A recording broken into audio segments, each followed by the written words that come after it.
Dans l'actualité également, c'est demain, jeudi, à Washington, que le Conseil de la paix, voulu par Donald Trump, tiendra sa première réunion. Cette nouvelle instance, elle divise les alliés des États-Unis. Beaucoup l'accusent de vouloir concurrencer l'ONU. On va en parler tout de suite dans les clés de l'info avec Cécile Galluccio.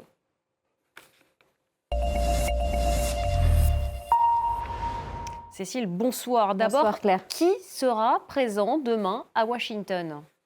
Sans compter le créateur, à savoir les États-Unis, 22 pays non européens ont rejoint le Conseil de la paix, notamment Israël, le Maroc, le Qatar, le Pakistan ou encore l'Argentine. De son côté, l'Europe a choisi dans sa majorité de rester en retrait de cette session inaugurale. Surtout, les membres de l'Union européenne, sur les 27, seuls 2 pays ont accepté l'invitation américaine. Sans surprise, la Hongrie, Viktor Orban, est un admirateur du président Trump, on le sait.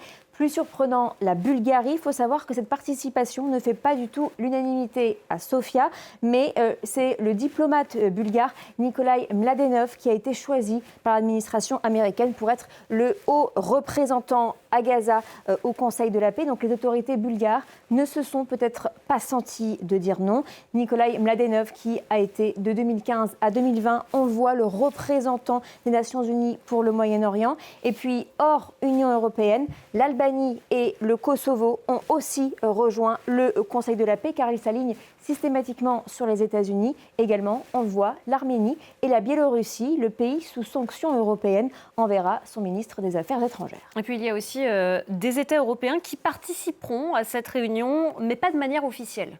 Oui, finalement, j'ai envie de vous dire, car à la base, ils avaient affirmé ne pas vouloir prendre part à ce Conseil de la paix. Ils vont quand même faire le voyage, mais en tant que pays observateur. C'est déjà suffisant pour faire polémique. L'Italie a annoncé le déplacement d'Antonio Tajani, son ministre des Affaires étrangères.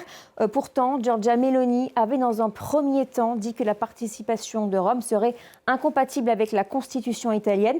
Ça ne s'applique visiblement pas au statut d'observateur. De son côté, le Vatican s'y refuse toujours. La Roumanie, on le voit, sera représentée par son président Nicosur Dan. La Slovaquie et la République tchèque, dirigées par des partis proches de Trump et qui étaient dans un premier temps eux aussi hostiles à la création de ce conseil, ont finalement décidé, on le voit aussi, d'envoyer leur ministre des Affaires étrangères. Chypre et la Grèce devraient faire de même, prétextant des relations amicales avec les États-Unis et solides. Le Mexique aussi, on le voit ici, s'inscrit aussi dans la liste des pays observateurs. Et puis il y a une autre participation qui fait polémique. Oui, celle de la Commission européenne par la voix de la commissaire à la Méditerranée, Dubravka Šuica. Le problème, c'est que visiblement, cette participation n'a pas fait l'objet d'une concertation entre les États membres. Ce déplacement traduirait surtout un souci européen de ne pas froisser les Américains. L'exécutif européen souligne aussi avoir toujours un certain nombre de questions sur ce Conseil de la paix, questions donc sans réponse, notamment concernant la compatibilité avec la Charte des Nations Unies. Je vous rappelle que ce Conseil de la paix a été imaginé d'abord pour mettre fin à la guerre dans la bande de Gaza, mais sa charte lui assigne un objectif beaucoup plus large, celui de la résolution des conflits armés dans le monde.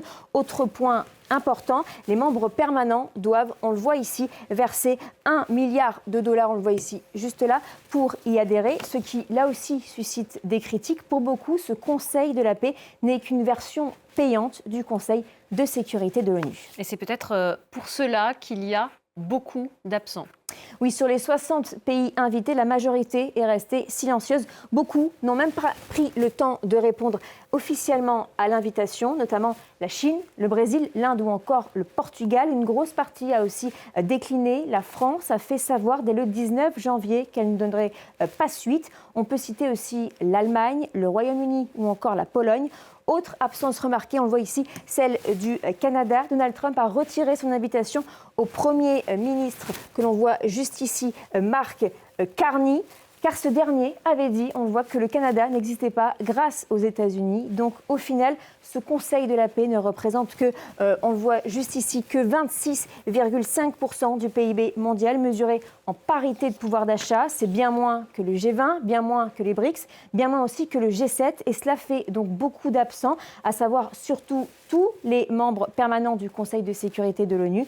Le Conseil de la paix se distingue aussi par la forte concentration de gouvernements autoritaires. Plus des 2 tiers de ces pays membres sont des autocraties, c'est-à-dire où un seul individu détient le pouvoir. Merci beaucoup Cécile Galluccio, c'était les clés de l'info.